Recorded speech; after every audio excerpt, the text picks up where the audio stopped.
한 부분을 본다기보다는 오늘 고난주간이라서요. 예수님의 마지막 7일에 대해서 간단하게 살펴보고, 그러니까 7개의 장면이라고 보시면 될 것 같아요. 그래서 이제 예수님께서 예루살렘에 입성해서부터 시작해서 이제 십자가에 달리시기까지의 7일을 한번 쭉, 그러니까 목표는 여러분이 이 7일에 어떤 일이 있었는지 아주 이렇게 외우는 정도를 목표로 하겠습니다. 그래서 7일에 어떤 일이 있었는가, 그래서 예수님의 그 7일을 여러분들이 기도 중에 묵상할 수 있으면 좋겠다, 이 고난주간에. 그러니까 그런 목표를 가지시고, 그리고 이제 각 장면마다 제가 한 가지 질문씩을 했는데, 그러니까 기도하시면서 또 묵상하시면서 스스로에게 또 우리 예수님과의 관계에 대해서 한번 돌아보시면 좋을 것 같다라는 생각이 듭니다. 자, 예수님의 마지막 7일이 어떻게 되냐? 제가 이제 뭐 한 가지 자료를 찾았는데요. 자, 예수님의 마지막 일주일을 보통 어떻게 따지느냐면 주일날 입성하십니다. 그래서 우리가 이 주일을 이 종려주일이라고 하잖아요. 종려주일이라고 하는 이유가 예수님께서 그 순환을 당하기 전에 예수님께서 입성하시는 날이 일요일이었기 때문에 우리가 그 주일을 종려주일이라고 합니다. 이번 주가 사실 이제 지나온 주일이 종려주일이었죠. 그래서 요 사건에서 요 예수님의 첫날, 어떻게 보면 마지막 일주일의 첫날 주일이었고요. 입성하십니다. 한번 간단히만 살피고 자세히 살필게요. 입성하시고 그 다음 날은 성전을 청결케 하시는 성전 정화 사건이라고 하는 일을 하시고, 또 화요일에는 성전을 그렇게 정화시키신 후에 그 건너편에 감람산이라는 곳에 가셔서 가르침을 주시고 성전에서 이제 논쟁하십니다. 여러 가지 논쟁. 성전을 청결하게 하시고 성전에서 논쟁하시고 가르침을 주시는 날이 화요일이에요. 그러니까 수요일이 좀 특이한데, 요 자료는 이제 수요일이 침묵이에요. 왜냐하면 요 수요일에 대해서 이 복음서가 언급하지 않고 있다라고 이렇게 보통 얘기하는데, 또 다른 자료에서는 이 날에도 성전에서 가르치셨다. 이제 뭐 큰 일은 없었지만 정기적으로 이 날에도 성전에서 가르치셨다라는 또 이제 그런 관점도 있어요. 그런데 이제 여기는 이제 없다. 이날에는 침묵하셨다. 조용히 계셨다라고 보고요. 이게 넷째 날. 그러니까 다섯째 날이 우리가 이제 잘 아는. 그러니까 어떻게 보면 요 앞에는 시끌벅적하죠. 첫 번째 날, 두 번째 날, 세 번째 날에는 예수님께서 입성하셔서 막 화려하게 막 호산나 다윗의 자손이요 했다가, 그 다음에는 성전에 들어가셔서 뒤 엎으셨죠. 그 다음에는 성전에 들어가셔서 그 성전 논쟁 많잖아요. 이제 함정을 파고 뭐 여러 가지 이렇게 율법에선 가르쳤는데 당신의 생각은 무엇입니까? 여러 가지 그런 문제가 있는 그런 논쟁, 함정이 가진 문제. 이 뭐 세금 논쟁, 이 가이사랴의 이 돈을 누구한테 줘야 됩니까? 뭐 이런 함정과 같은 논쟁들이 사실 요 화요일에 있던 날 시끌벅적합니다. 일요일, 월요일, 화요일까지. 그리고 수요일에 잠깐 쉬셨다가 목요일에 우리가 잘 아는 최후의 만찬, 그죠? 우리 발을 씻겨주시고 최후의 만찬했던 게 목요일이고요. 그래서 어떤 교회들은 이 고난주간에 금요일에 특별한 예배를 드리지 않고, 어떤 교회는 목요일에 이 세족식을 기념해서 목요일 날 예배를 따로 드리고, 이제 서로 이제 어떤 그 세족의 의미로서 서로 예수님의 섬기심을 기념하는 교회들도 있어요. 그러니까 저희는 금요일에 예배를 드리는데, 자, 금요일이 이제 저희가 잘 알듯이 이제 금요일이 예수님께서 십자가에 달리신 날이고, 그러니까 이거 첫 번째 날 2, 3, 4, 5, 6일째 되는 날 십자가에 달리신 거죠. 그리고 마지막 7일째가 이제 무덤에 계신 거죠. 이렇게 7일이에요. 이 부활은 이제 이 7일 다음 날이죠. 마지막 일주일이 일, 월, 화, 수, 목, 금, 토죠. 근데 보면 거의 예수님께서 입성하셔서 무덤으로 끝나죠. 왕으로 입성하셔서 왕이 무덤에 계심으로 사실 끝나는 이야기가 예수님의 마지막 일주일이에요. 여러분, 이 일주일들을 오늘 제가 목표한 거는 여러분들이 한번 떠올리시면서 각 날마다 예수님께서 하신 일들을 이렇게 사진처럼 하나의 그림처럼 떠올리시면서 묵상을 좀 해보시면 좋겠다라는 생각이 들어요. 이렇게 하루하루 그 흐름에 따라서. 자, 그래서 한 장면 한 장면씩 볼 텐데요. 이건 나중에 한번 보고. 자, 첫 번째 입성의 날입니다. 입성. 그러니까 여기 제가 요거 준비하느라고 책을 하나 샀어요. 이북을 하나 샀는데 생각보다 내용이 별로 없고 요 표 하나 건졌습니다. 요 표. 각 요일마다 성경의 말씀. 제가 나중에 이 자료 필요하신 분은 말씀하세요. 그러면 좀 그러니까 여기 찾아보면 이제 각 복음서가 이제 공통적으로 이야기하는 걸 이제 모아놓은 거예요. 종합적으로. 자, 일요일에 첫날에 무슨 일이 있었냐? 예수님께서 입성하시고요. 그 다음에 입성하셔서 자신의 죽음을 예고하십니다. 그리고 성전을 방문하세요. 이게 첫날, 주일날 하신 일이에요. 그러니까 왕의 귀환이죠, 사실. 왕이 이제 예루살렘이라고 하는 이스라엘의 수도이자 하나님께서 임재하시고 통치하시는 그곳으로 진정한 왕이 귀환하셨는데 사실 여기서부터가 스캔들이죠. 자기의 죽음을 예고해요. 왕이 돌아왔는데 왜 죽음을 예고하지? 그리고 성전을 방문하십니다. 자, 여기 이 장면, 예수님께서 그 예루살렘에 입성하는 그 장면, 막 이제 사람들이 종려나무 흔들고 옷을 바닥에 깔고 나귀를 타고 오신 예수님을 오시는 장면을 여러분 기도 중에 묵상하시면서 이런 질문하시면 좋을 것 같아요. 예수님께서 우리 마음에 다시 이 사순절 기간에 오실 때 나는 그 군중들 속에서 어떤 마음으로 예수님을 맞이하는가. 종려주일이 이제 그런 의미죠. 우리 마음 속에, 우리의 영혼 속에, 우리의 삶 속에 들어오시는 예수님 우리가 어떻게 맞이하고 또 어떻게 바라보고 있는가. 그죠? 그러니까 이런 질문을 가지고 이 장면을 좀 묵상해 보시면 좋겠고요. 자, 입성하셨어요. 예루살렘으로 들어오시고 다음 날, 두 번째 날이죠. 첫 번째 입성, 입성입니다. 그리고 두 번째 날이 정화. 제가 간단히 그러니까 두 글자로 표현했는데 정화예요. 예루살렘에 들어오셔서 애꿎은 무화과 나무를 저주하세요. 여러분 요거 이제 뭐 본문을 보면 좋겠지만 제가 설명만 드리면 여러분 무화과 나무와 성전이 무슨 사건이 있길래 성전을 아까 방문한 사건과 깨끗하게 하신 사건 사이에 무화과 나무를 저주하는 사건이 이렇게 삽입되어 있거든요. 그러니까 이걸 보통 어떻게 해석하냐면 이 무화과 나무가 그 성전의 모습인 거죠. 그죠? 그러니까 성전의 이야기 속에 들어가 있는 이 무화과 나무는 사실 껍데기뿐이고 잎사귀만 무성하여 열매 맺지 못하는 이스라엘 또 성전 자체를 이야기하는 게 이 무화과 나무예요. 그러니까 무화과 나무를 저주하죠. 그러면서 이런 무화과 나무를 이제 정화시키는 예수님의 사건이 일어납니다. 정화. 자, 예수님이 우리 인생도 마찬가지 적용한다면 우리 인생 가운데 예수님이 오셔서 제일 먼저 뭘 하시나 생각해 보면 저는 이거 같아요. 우리 인생을 정화시키지 않나? 원래 있어야 할 열매를 찾으시고 원래 있어야 할 것들에 대해서 이야기하시고 우리 인생 가운데 원래 있어야 되는 거. 지금 잎사귀가 아니라 우리 인생 가운데 마땅히 맺혀야 할 어떤 영적인 열매들에 대해서 예수님 말씀하시고 또 우리의 마음의 성전에 오셔서 그것을 정화시키는 거죠. 정화. 그래서 두 번째 질문 이겁니다. 요 예수님께서 성전을 막 뒤엎으시고 무화과 나무를 꾸짖으시는 이 장면을 여러분 생각해 보시면서 우리 스스로의 모습을 돌아보는 거예요. 내 영혼의 성전은 이 무화과 나무같이 껍데기뿐인 나무가 아닌가. 내 마음의 성전에는 하나님의 어떤 영광과 말씀이 임하는 어떤 그런 거룩한 장소가 아니라 우리 성전, 예수님이 당도하셨던 성전처럼 온갖 자기 계산이 빠른 장사꾼들이 가득한 곳이 되진 않았나라고 우리가 한번 예수님께서 성전을 깨끗하게 하시는 장면을 보면서 이 두 번째 질문을 한번 해 보시면 좋겠습니다. 자, 세 번째 장면. 자, 예수님께서 이제 성전을 정확히 하시고 이제 논쟁을 하십니다. 논쟁. 그래서 무화과 나무가 그렇게 말라 죽은 것을 보시면서 너희가 믿음을 가져서 열매를 맺는 사람으로 살아라. 그렇게 무화과 나무 앞에서 교훈을 주시고요. 또 성전에서 이제 아주 길게 아주 각 복음서에서 길게 바리새인과 서기관과 사두개인과 부활에 대해서 뭐 세금을 바치는 문제에 대해서 여러 가지 논쟁을 하시면서 가르치십니다. 사실 예수님께서 가르치시는 공식적인 마지막 가르침이에요. 성전에서 가르침. 그리고 나서 이 논쟁이 마치시고 난 후에 이제 감람산에 오르셔서 우리가 잘 아는 이제 종말 설교라고 하는 때가 이르면 사람들이 뭐 전쟁이 일어날 거 뭐 이런 말씀을 하는 곳이 바로 이겁니다. 화요일입니다.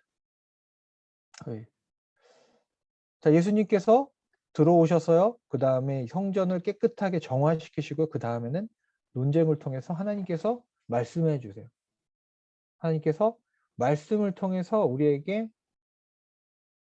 하나님의 뜻을 보여주시는 거죠. 네, 질문은 이겁니다. 예수님께서 우리 인생 가운데 마음 가운데 오셔서 다스리시고 그 다음에 정결케 하시고 그 다음에 분명히 그 비어버린 성전을 내버려 두는 것이 아니라 그곳에 말씀으로 임재하세요. 성전에서 제대로 된 말씀을 선포하시는 거예요. 그리고 예수님께서 하실 일에 대해서 다시 오실 예수님에 대해서 또 얘기하시죠. 그러니까 우리는 예수님의 이 왕의 말씀, 다시 우리의 인생 가운데 찾아온 말씀을 어떻게 듣고 있는가? 거기에 앉아 있는 그 바리새인과 서기관들, 사두개인처럼 예수님과 논쟁하고 싶진 않은가? 예수님의 그 말씀에 어떤 함정을 파고 어떤 합리성을 가지고 자기 합리화를 위해서 예수님과 논쟁하고 있지는 않은가? 예수님의 말씀을 어떻게 듣고 있는가를 여러분 한번 이 3일째 되는 날을 한번 묵상해 보시면서 기도해 보시면 좋을 것 같아요. 화요일, 어제죠, 어제. 마지막 수요일, 없어요. 침묵. 네, 침묵입니다. 근데 사실 제가 산 책에는 수요일을 여기 이렇게 써 있죠. 수요일이라고 해서 본문을 삽입해 놓고 이렇게 썼습니다. 우리는 이 사건들이 수요일에 발생한 것인지 확실히는 알지 못한다. 이거는 이 저자의 추측이다라고 하면서 추측을 했는데 이것이 수요일일 것이다 추측한 게 뭐냐면 예수님께서 그래도 성전의 구역에 가서 가르치실 것이다. 어떤 가르침이 있는지는 나와 있지 않지만 누가복음 21장 37절 38절에는 예수님께서 성전에 나가 가르치시고 다시 돌아와 감람산에서 말씀을 가르치셨더라 이런 말씀이 나오거든요. 이게 수요일에 그래도 아무것도 안 하지는 않으셨을 거고 이것을 하셨을 것이다 이렇게 추측하는 겁니다. 이 저자는. 저는 이것도 일리가 있는 것 같아요. 굳이 아무것도 안 하지는 않으셨을 것 같고 제 생각에도. 근데 그러는 가운데 그냥 시끄러운 어떤 논쟁이나 사건들은 일어나지 않은 거죠. 그럼 그 사이에 예수님을 죽일 음모가 여전히 계속되고 있었다. 이렇게 보는 겁니다. 어쨌든 수요일엔 큰 일이 없이 침묵하게 됩니다. 전 이거를 보면서 글쎄요. 우리 인생 가운데서도 뭐랄까요. 일하시지 않는 것 같지만 여전히 우리 가운데서 가르치시고 침묵으로 일하시는 예수님이 있지 않은가.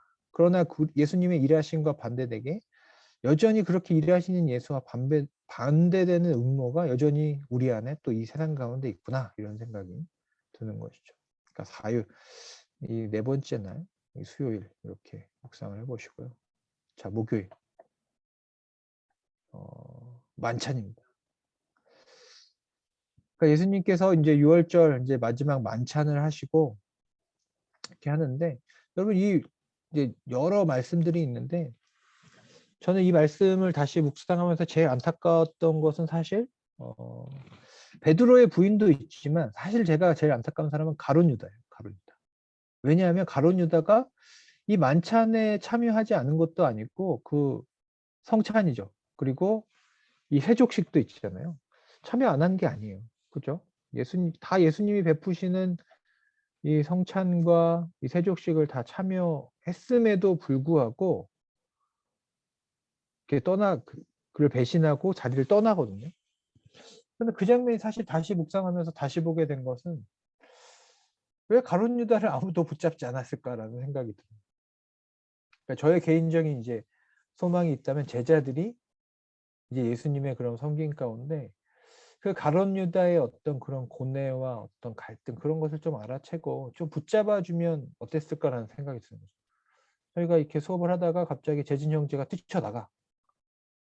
그러면 다시 연락해서 좀 이렇게 좀 챙겨줄 수 있지 않았을까? 그것이 제자들의 몫이 아니었을까라는 생각도 좀 듭니다. 그냥 저의 개인적인 묵상은. 어쨌든 요 이제 만찬을 보면서 예수님이 내어주고 섬기는 사랑을 볼 수 있고요. 예수님의 성찬 또 세족식을 여러분 한번 장면 생각하시면서 예수님은 누구시기에 죽기까지 이렇게 나를 사랑하시고 발을 씻기시는가? 여러분 예수님의 이 장면들을 한번 생각해 보시면 좋겠습니다. 자, 금요일 처형 뭐 이거에 대해서는 많이 살펴보진 않겠습니다. 여러분 너무나 잘 알고 있는데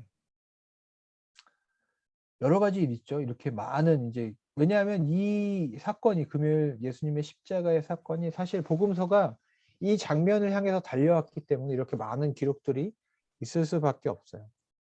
그 여러분 공관복음이라고 해서 마태, 마가, 누가는 어떤 형식을 띠고 있냐? 요한복음은 조금 틀려요. 근데 이제 달라요. 근데 마태, 마가, 누가는 형식, 그러니까 시간, 공간적인 순서가 어떻게 돼 있냐면 갈릴리라고 하는 예수님이 태어난 장소로부터 시작해서 예수님의 사역이 이루어지다가 예수님이 어떤 시기에 이르러서 예수님께서 이제 예루살렘으로 올라가자라고 해서 제자와 예수님께서 예루살렘을 향해서 가는 여정을 그리고 또 예루살렘에 도착해서 일주일을 그려요. 그러니까 시간 순서와 공간적인 것이 똑같은 관점에서 이루어졌다. 그래서 사실 공간복음이라고 하는 거거든요. 근데 요한복음은 예수님이 갈릴리에 있다가 갑자기 성전에도 있다가 이렇게 좀 이제 시간 순서라기보다는 조금 다른 관점으로 그것이 서술돼 있어요. 그러니까 조금 달라요.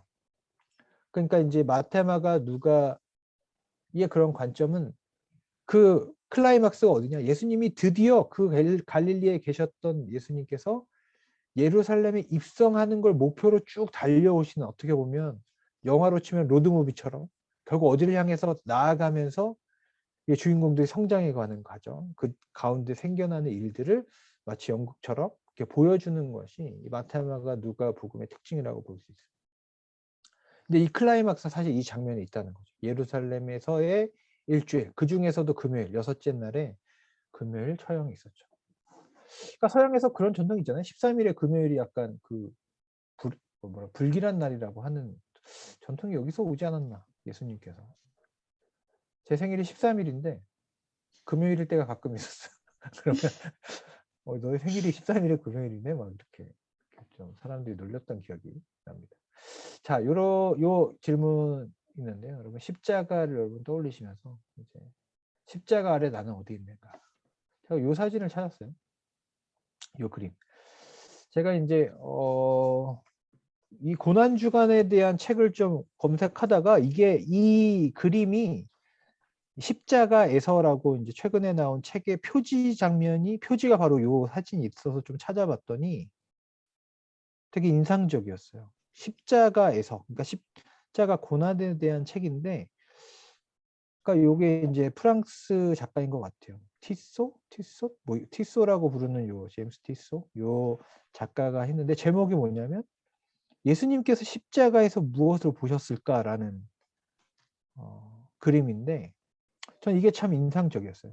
저희가 항상 고난주간에는 십자가가 중심에 있는 그림을 항상 보고 또 그런 성화도 보고 하는데 이건 반대의 관점이에요. 예수님의 눈으로 십자가에서 바라본 사람들의 시선은 무엇이었을까? 이렇게 멀리서 보는 사람, 가까이서 안타까워하는 제자들, 앞에 엎드려 있는 자들. 여기 이제 예수님의 발인 것 같죠. 그러니까 이런 관점에서 예수님의 관점에서 나는 어떤 사람이었을까? 이런 상상을 해보는 것도 좋은 것 같아요. 그러니까 어떻게 생각해 보면 예수님이 십자가에 달리신 어떤 놀라운 역사적인 어떻게 보면 하나님의 구원의 역사 가운데 너무나 놀라운 기적 같은 사건이 눈앞에서 벌어졌지만 사실 이것을 실제로 본 사람 중에서도 예수님을 믿는 사람은 깨닫는 사람은 극히 적었다는 것 우리가 다 알고 있죠. 멀리서 본 제자 부인하는 베드로, 오히려 가까이서 봤던 백부장 중에 한 사람은 이 사람이 진실로 하나님의 아들이었다 한 사람도 있었고, 그러니까 십자가 위에서 바라본 예수님 그 모습을 바라보는 사람들, 그 사람들의 마음의 어떤 응답과 반응이 정말 제각각이었다는 거죠. 그래서 이 십자가를 여러분 한번 묵상하시면서 나는 어디쯤에 서 있었을까? 여러분 우리 하진이 회장님은 어디 계셨을 것 같아요? 제일 좀 가까이 계셨을 것 같아요? 멀리 계셨을 것 같아요. 그렇죠? 이런 생각. 나는 어디쯤에서 예수님이 어떤 모습을 보고 있었을까라는 생각을 한번 묵상해 보시면 좋겠고요. 자, 토요일 마지막 날입니다. 이제 무덤이죠. 무덤. 대제사장과 바리새인이 이제 예수님의 무덤을 만드십니다. 이게 좀 안타깝죠. 왕의 입성으로 시작해서 무덤으로 끝나는 날이에요. 토요일. 그러니까 이날은 사실 뭐 아무것도 없는 날이죠. 예수님이 무덤에서 잠잠히 계셨던 날. 그러니까 우리가 적용한다면 예수님이 돌아가신 것 같은 우리 어떤 나날들, 암흑과 같은 날들, 예수님이 죽음에 먹히신 것 같은, 마치 예수님이 우리의 삶 가운데 예수님의 승리가 보이지 않는 그런 막막한 시간, 그런 시간들 가운데 우리가 그 시간을 어떻게 버티고 또 소망을 어디에 두고 있어야 할지, 그 예수님의 무덤을 멀리서 바라보는 제자의 모습처럼 그 밤을 지새는 제자들의 마음은 무엇이었을까? 이런 질문을 하고 바라보셨으면 좋겠습니다. 자, 이게 마지막 부활이죠. 이제 7일은 지났어요. 이제 부활절에 이제 이번 주죠. 이번 주가 이제 우리가 스스로에게 할 질문이 이겁니다. 부활하신 예수님 만나러 오는 날이잖아요. 부활하신 예수님께서 나의 삶 가운데 어떤 말씀을 하실까? 그런 질문을 여러분 좀 해보시면 좋겠어요.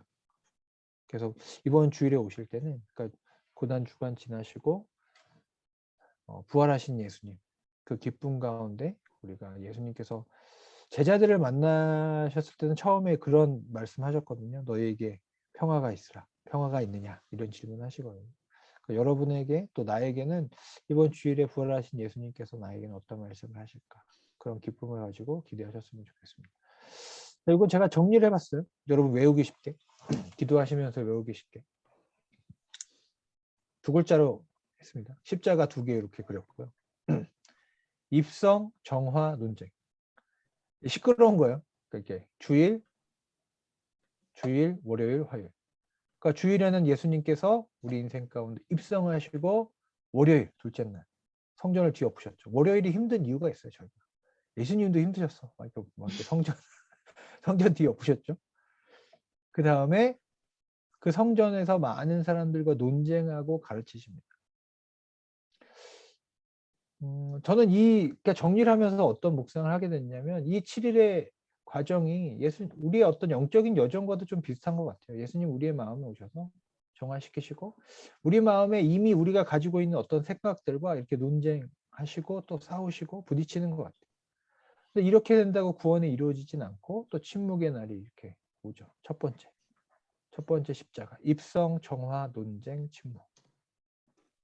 자, 두 번째 십자가 시작되는데 예수님께서 이런 걸로 이제 다 못 알아듣잖아요. 성전 아무리 깨끗하게 하고 말씀으로 가르치시고 계속 가르치셔도 안 돼. 그러니까 여기는 시끄러운, 어떻게 보면 공식적인 어떤 일들이었다면 여기서는 아주 은밀한 제자들을 향한 일로 시작하셔서 십자가로 향하시죠. 그래서 제자들에게 만찬을 베푸시고, 그러니까 제자들을 섬기시고 죽기까지 우리를 사랑하신 사랑으로 베푸시고 십자가에 달리시고 무덤을 향하십니다. 이게 7일이에요. 이제 머릿속에 좀 그려지시죠? 들어오셔서 정화시키시고 가르치시고 잠시 쉬셨다가 만찬을 베푸시고 십자가에 달리시고 무덤에 가신다. 이게 7일의 과정이에요. 그리고 마지막에 이제 부활하시는 예수님의 장면이 있습니다. 그래서 사실 오늘 이 나눔의 사실 핵심은 이 7일을 통째로 여러분이 한번 묵상해 보셨으면 좋겠다. 이것이 저의 바람입니다. 그래서 하루 오늘 뭐 이제 새벽기도 참여하시는 분들도 계시고 또 이렇게 기도의 시간들도 뭐 개인적으로 묵상하시는 분도 계실 텐데 제가 7가지 아주 간단하게 두 글자로 요약해 드렸어요. 그래서 이 7일들을 여러분 한번 떠올리시면서 외우시면 제일 좋아요. 사실 첫째 날, 둘째 날, 셋째 날, 넷째 날. 그래서 더 자세히 보시면 아까 제가 제시해 드린 그런 성경 말씀을 좀 찾아보셔도 좋고, 찾아보신 후에는 이렇게 기도 중에 각 장면들을 좀 묵상하시면서 스스로에게 그 예수님의 마지막 일주일을 내가 함께 다니는 제자의 입장에서 또 예루살렘에 사는 사람, 어떻게 보면 대중의 입장에서 그 예수님의 여정을 관찰하면서 쭉 다니시는 거예요. 그렇게 묵상하시면서 그래서 예수님의 마지막 7일을 묵상하시고 예수님의 십자가 또 그 무덤까지 그렇게 묵상하시고 기쁨으로 이렇게 주일을 맞이하실 수 있으면 어떨까 그런 생각이 듭니다. 그래서 이거 한번 제안을 드려요. 여러분 한번 이거를 가지고 뭐 이제 수요일, 목요일, 금요일, 뭐 이제 토요일 정도 남았는데 여러분 한번 묵상해 보시면 좋겠습니다. 그렇게 묵상하는 가운데 궁극적인 질문은 저는 이겁니다. 그죠? 나는 그죠? 우리가 늘 너무나 당연한 질문이기도 하지만 스스로 한 번쯤 우리 그리스도인의 본질에 대해서 다시 한번 생각해 보셨으면 좋겠어요.